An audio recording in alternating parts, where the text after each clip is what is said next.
everyone, and welcome. So great to see you here today with me on Storytime 365. My name is Barbara, and with Valentine's Day just around the corner, today's story is called Froggy's First Kiss. Did you know that the first Valentine was sent way back in the 15th century?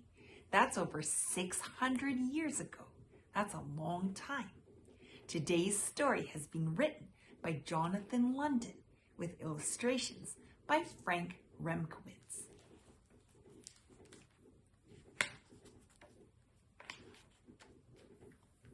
It was the week before Valentine's Day, and for Froggy, Valentine's Day meant candy, but it also meant love.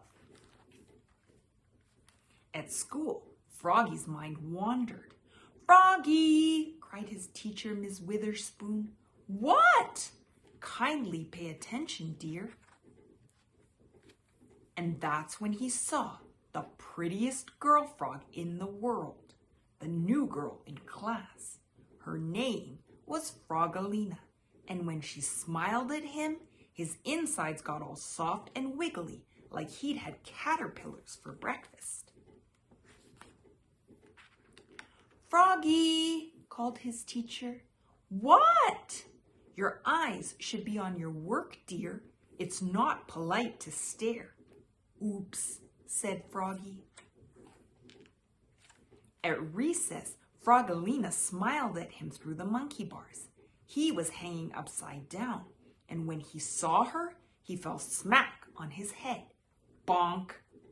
At lunch, Froggalina sat beside him. She smiled and opened her lunchbox. "I have a treat for you, Froggy. Close your eyes." And she gave him a big, juicy apple. After lunch, Froggy and Froggalina played tetherball together. Froggalina wound up, socked the ball, and Froggy was so busy gazing into her eyes, the ball hit him in the head, bonk, and knocked him down. At lunch the next day, Froggalina smiled and opened her lunchbox. "I have a goodie for you, Froggy. Close your eyes." And she gave him a cookie shaped like a heart. That afternoon, Froggy and his class made valentines. They cut hearts out of paper, some big, some little, some red, some pink, and on just one, Froggy wrote, "I love you." He didn't want any of his classmates to see, especially Froggalina, so he worked under his desk. "Froggy!" cried Miss Witherspoon. "What?" "Please work at your seat, dear, and don't make such a mess." When Froggy stood up, he hit his head on his desk, bonk, and everybody laughed, especially Froggalina. At lunch the next day, Froggalina sat beside him again.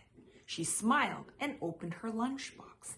"I have a surprise for you, Froggy. Close your eyes." And what do you think she gave him?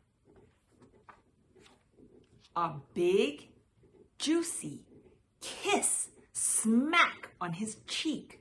"Blah!" spluttered Froggy, looking more red in the face than green. Froggy grabbed his lunchbox and flopped away. Flop, flop, flop. His tummy felt so weird he couldn't eat his lunch, not even dessert. On the bus home after school, everybody teased him, even Max, his best friend. They sang, "Froggy has a girlfriend, Froggy has a girlfriend." "No, I don't," cried Froggy. When the bus stopped, he flopped all the way home. Flop, flop, flop. But his heart felt heavy. Was it love? Was it hunger? Was it his backpack filled with Valentine cards? "What did you do at school today, Froggy?" asked his mother. "We made valentines," said Froggy. "Did you make one for someone special?"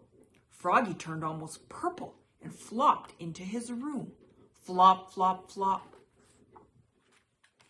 But the next morning on Valentine's Day, Froggy served his mother breakfast in bed and said, "Mom, that someone special is you." And he gave his mother the big heart with the "I love you." And his mother gave Froggy a whole bunch of kisses, candy kisses.